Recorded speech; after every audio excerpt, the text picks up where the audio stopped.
আজকেও আমরা একটা ইন্টিগ্রেশন একটা ত্রিকোণমিতির অঙ্ক নিয়ে আসছি। দেখো, এই ত্রিকোণমিতির অঙ্ক সম্পর্কে বলা হচ্ছে ত্রিকোণমিতির এই অঙ্কটি ডিউ ভর্তি পরীক্ষায় এমসিকিউ হিসাবে খুবই গুরুত্বপূর্ণ, অতএব সমাধানের বিষয়টা জেনে নাও।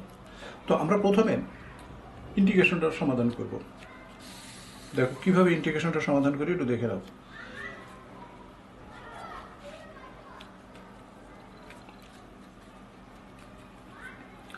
দেখো, প্রথমে আমরা এক্স স্কয়ার কমন নিলাম, 1 plus 3 by x square dx. নিচে এখান থেকে এক্স কমন নিলাম, এক্স মাইনাস 3 বাই এক্স। এবার রুটের ভিতর কি করছি সেটা লক্ষ্য করো। রুটের ভিতর যে কাজটা করা হচ্ছে যে আমরা এখান থেকে এক্স স্কয়ার কমন নিচ্ছি। এক্স স্কয়ার কমন নেওয়ার পরে যেটা থাকছে এক্স স্কয়ার, তারপরে plus plus 9 by x square minus 2। দেখো এটা থাকে। এরপর x square 1 plus 3 by x square dx. এখান থেকে দেখো এক্স স্কোয়ার আছে, এক্স স্কোয়ার রুটের বাইরে আসলে এখানে এক্স স্কোয়ার হয়ে গেল। এই এক্স স্কোয়ার রুটের বাইরে আসলে এক্স হয়ে যায়। তো এক্স 3 বাই এক্স। আর এখানে কি খাচ্ছে দেখো, এখানে থাকছে x minus 3 by x whole square plus 4। অর্থাৎ এটা হোল স্কোয়ারের ভিতর নিয়ে আসলে এখানে একটা প্লাস 4 চলে আসে। তো এই এক্স স্কোয়ার এই এক্স স্কোয়ার কেটে গেল। এখন আমরা এক্স মাইনাস 3 বাই এক্স সমান জেড ধরলাম, এক্স মাইনাস 3 বাই এক্স সমান 2 tan থিটা ধরলাম, কারণ এইটা হিসাব করে আমাকে ধরতে হবে। 2 tan থিটা এটা ধরে নিলাম। তো এখন যদি আমরা এটাকে ডিফারেন্সিয়েট করি, এটা 1, এটা 3 বাই এক্স স্কোয়ার ডিএক্স। এখানে কি হয় দেখো, 2 সেক স্কোয়ার থিটা এবং ডি থিটা। এটা হলো এই মানগুলো আমরা এখানে পুট করব। দেখো এই জায়গায় পুট করে দেবো। এর বদলে কি আসছে, এটা আসছে। এই নিয়মগুলো বা এই মানগুলো যে পরিবর্তন হয় সেই পরিবর্তন হিসাবে আমরা নিয়ে আসছি। প্রথমে 2 সেক স্কয়ার, দেখো এখানে 2 সেক স্কয়ার থিটা হবে, 2 sec square theta d theta. এর পরিবর্তে দেখো 2 tan থিটা, আমরা এখানে 2 tan থিটা পাইছি, 2 tan থিটা। আর নিচে এখানে এটা হলো 4 tan স্কয়ার থিটা প্লাস 4। এখন সবগুলো যদি বাইরে চলে আসে, দেখো এইটা 2 হিসাবে চলে আসলো, এটা হাফ, এই 2 কেটে গেল, এই 2 বাইরে হিসাবে চলে আসলো। এখানে দেখো sec square theta, sec square theta d theta. এখানে থাকছে tan থিটা।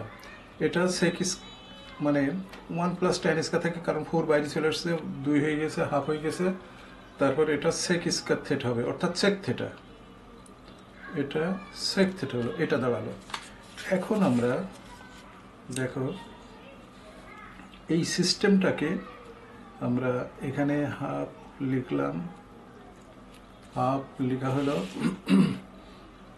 তারপর এখানে দেখো sec square theta d theta, এখানে সাইন থিটা, ট্যানের নিচে একটা কস আসে, সেই কস, এটা সেক স্কয়ার থিটা হয়ে গেল। এইটা এটা কেটে গেল। তো এখন আমরা যেটা পাই হাফ, নিচে সাইনটাকে উপরে চলে গেল, কসেক থিটা হলো, কসেক থিটা ডি থিটা হলো। তো কসেক থিটা ডি থিটা একটা সূত্র আছে, লগ দেখো log tan theta by 2 plus c, এটা হলো। তো এই tan থিটার বদলে আমরা কি লিখতে পারি? হাফ, দেখো লগ tan থিটার বদলে লিখতে পারি sine theta by 1 plus cos theta. দেখো এটা কেন লিখতে পারি সেটা আমরা একটু দেখাই তোমাদেরকে। দেখো এটা লেখা যায় এই কারণেই যে tan থিটা বাই 2 এটা সমান আমরা লিখতে পারি সাইন থিটা বাই 2 নিচে কস থিটা বাই 2। তো উভয় পক্ষে আমরা টু কস থিটা বাই 2 দিয়ে গুণ করে নিলাম। দেখো এই আরেকটা কস থিটা বাই 2 নিচে লিখতে পারি 2 কস স্কয়ার থিটা বাই 2। তো উপরে এটা লেখা যায় সাইন থিটা, আর 2 কস স্কয়ার থিটা লেখা যায় 1 প্লাস কস থিটা। এইটাই আমরা ওখানে লিখেছি, এটাই আমরা এখানে লিখেছি। দেখো আমরা এটা ওই জিনিসটা রেখেছি।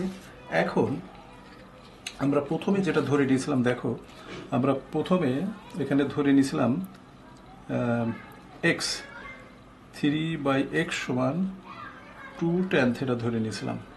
তো এটা ধরার পরে 2 tan থিটা, তাহলে tan থিটা সমান আসছে কি? দেখো লসা করলাম x3 আর নিচে আসে 2x, এটা চলে আসে। তো এই ক্ষেত্রে আমাদের সাইন থিটা সমান কস থিটা, এই যে সাইন থিটা কস থিটা আমরা বের করে নেব। কীভাবে বের করবো সেটা লক্ষ্য করো। দেখো সাইন থিটা সমান, এটা হলো প্রথমের লব, সাইনের লব আর ট্যানের লব সেম, এটা অতিভুজ হবে।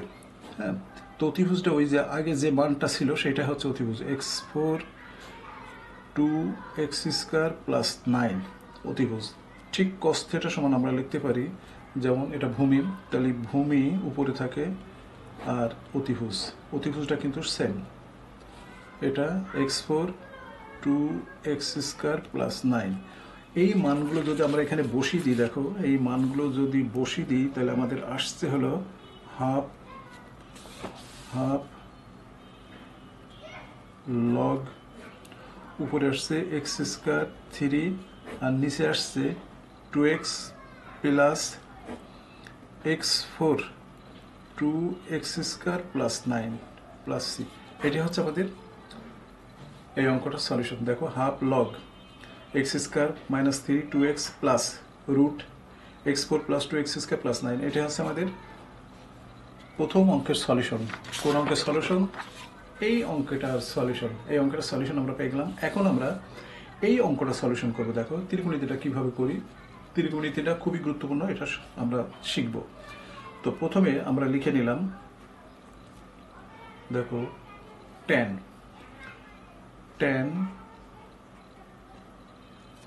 এটা কি আছে 1/tan ইনভার্স, কিন্তু 1/2 cos x, এটা লিখলাম কারণ সেক উপরে আছে নিচে চলে আসলো।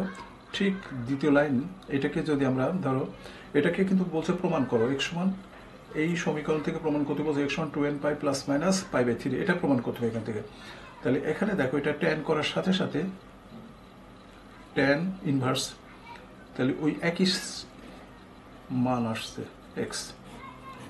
আমরা কিছু লেফট হ্যান্ড সাইড করছি, না লেফট সাইড না, উভয় পক্ষে নিচ্ছি, π/3 এটা নিলাম।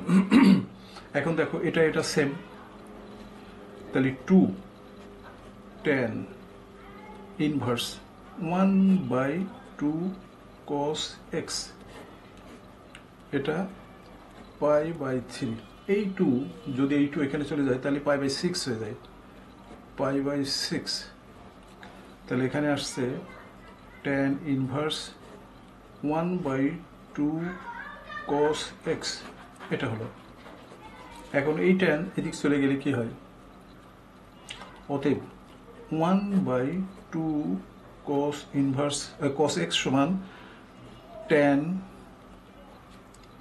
এটা তো এদিকে tan ইনভার্সটা এদিকে চলে আসলো π/6, এটা হলো। তো এটা হওয়ার পরে দেখো আমার এখানে আসছে কি, এখানে আসছে এর মানটা হচ্ছে 1/√3, tan 6 মানে π/6 সমান 1/√3। তো এটা আসছে হলো এরকম 2 cos x। তো অতএব cos x সমান আসে দেখো √3/2। তো এটা cos কত? cos 30 ডিগ্রি, এটা cos π/3 না cos π/6। ও cos 30 ডিগ্রি, ঠিক আছে। তাহলে এখন আমরা √3/2 √3/2/cos 30 ডিগ্রি, ঠিকই তো আছে। তো এখন দেখো আমরা x সমান কি লিখতে পারি? 2n π ± π/6, এটাই আসে 60 ডিগ্রি। 2 চলে আসলো 30 ডিগ্রি, tan 30 ডিগ্রি মান 1/√3। তো √3 মান cos π/6, cos 30 ডিগ্রি মান π/6। অতএব x সমান n π ± π/6। তো আমাদের এখানে একটু ভুল হয়েছে, ভুলটা অবশ্যই সংশোধন করে দিতে হবে, এখানে π/6 হবে। এটা প্রমাণ করতে বলছে। দেখো আমাকে প্রতিদিন অনেক অঙ্ক করতে হয়, যার কারণে এইসব টুকটাক ছোটোখাটো ভুল হয়। তো আজ এ পর্যন্তই।